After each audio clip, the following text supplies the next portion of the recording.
Rome could never have built a mighty empire without its remarkable legions. These professional soldiers conquered territories in Europe, Africa, and Asia, always in the name of Roman glory. Today, we'll learn about the main weapons and tools that allowed Roman legionaries to be considered the most efficient warriors of the ancient world.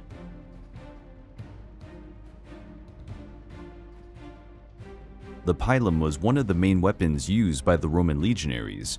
It was a heavy spear, approximately 2.5 meters long, whose purpose was to be thrown like a dart at enemy troops.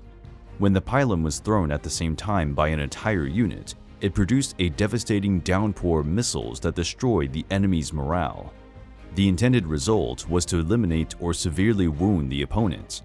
If the opposing warriors used their shields for protection, the long, sharp tip of the pilum would often get caught in the shield, causing it to become too heavy to handle properly.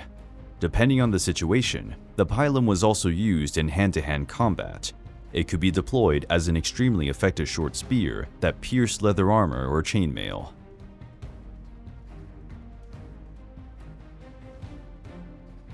The Roman short sword, known as the gladius, was probably the weapon that contributed most to the Roman Empire's relentless expansion. Early Roman swords were similar to those of the Greeks and known as xiphos. Starting in the 3rd century BC, the Romans adopted a sword based on the weapons of the Celtibrians in Hispania at the end of the Punic Wars. It was known in Latin as the gladius hispaniensis. As a rule, the gladius was a secondary weapon used after the legionaries threw the heavy darts known as pilum. According to the Roman tactical doctrine, the shield was to be used to cover the whole body as much as possible, while the gladius was meant to attack with piercing and devastating blows.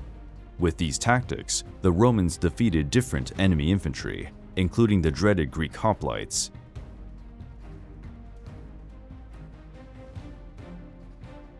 To sustain the Roman Empire's strength and ability to expand, the soldiers' battle tactics and equipment had to be constantly updated. Since the gladius was too short to be used by the cavalry, the Romans adopted a longer sword known as the SPATHA. It appeared in the Roman Empire around the 1st century AD. The SPATHA was used in the legions by auxiliaries, presumably Gauls, and became a standard heavy infantry weapon. Thus, the gladius came into use as a light infantry weapon. Cavalry soldiers began to use the SPATHA given its length. It remained popular throughout the migration period at the end of the Roman Empire. Over time, the SPATHA became the sword of knights in the High Middle Ages.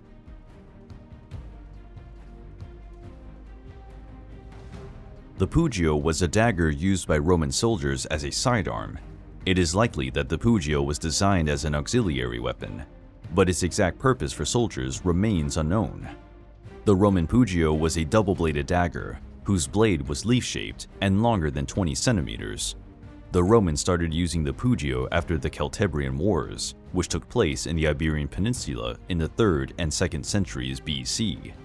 Due to the detailed ornamentation on the scabbards and handles, some think that the PUGIO's purpose was solely symbolic. In other words, it was an element of the soldier's prestige and status. The PUGIO was part of the several conspiracies in the empire's history. That is why it is considered the favorite weapon of traitors.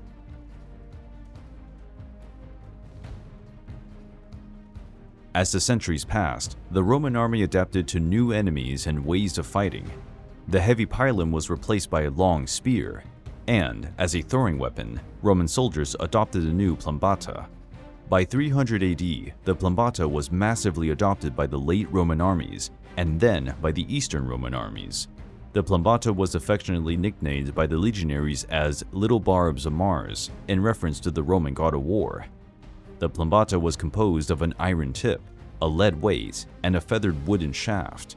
After being thrown upwards, the lead weight made the dart fall on the opponents at an angle of almost 90 degrees. It was very effective for wounding unprotected body parts, especially against lightly shielded opponents and horses.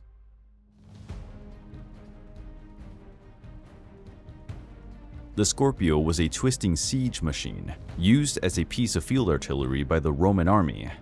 The SCORPIO was an extremely accurate and effective machine. Enemies were often terrified by its presence on the battlefield.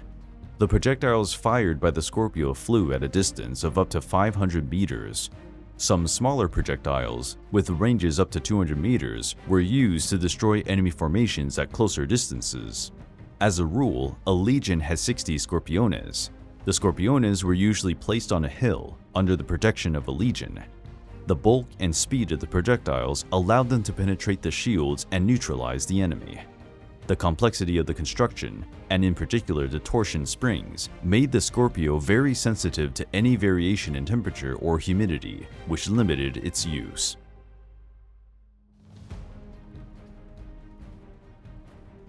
The ONAGER was a Roman catapult. It was used mainly as a siege weapon to destroy the walls and fortifications of cities. The basic structure consisted of a large wooden frame mounted on the ground. The projectile was fired by a wooden arm propelled by the force of twisting ropes made of tendons or horsehair. The ONAGER was a large weapon, weighing up to 4 tons. Therefore, it had to be mounted at the battle site.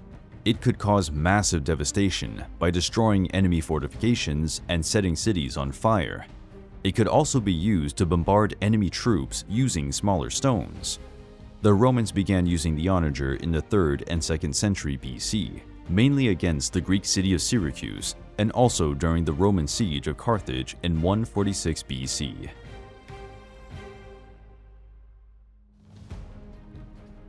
The LORICA segmentata was a kind of armor mainly used by the Roman Empire in the late 1st century BC, being set aside in the mid-3rd century AD. The armor was composed of iron plates joined together with overlapping leather strips.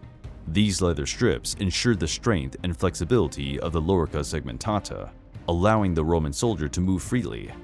He could use his shield and sword without the armor hindering him too much. The LORICA segmentata was also much lighter than the LORICA hamata. It had an older mesh coat, but one that remained throughout the Roman Empire and beyond. We don't know the exact reason, but despite its good qualities, the LORICA segmentata was abandoned by the Romans, probably due to the high cost of manufacturing and difficult maintenance.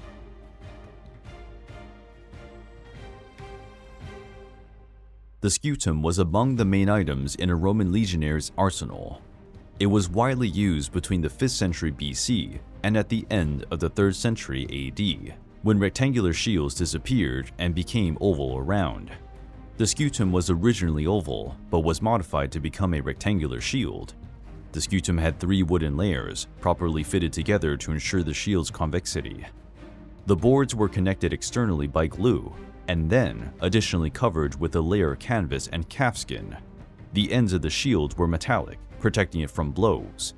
The most spectacular battle formation associated with the scutum was the testudo, used in defensive and offensive operations to protect soldiers from darts and arrows.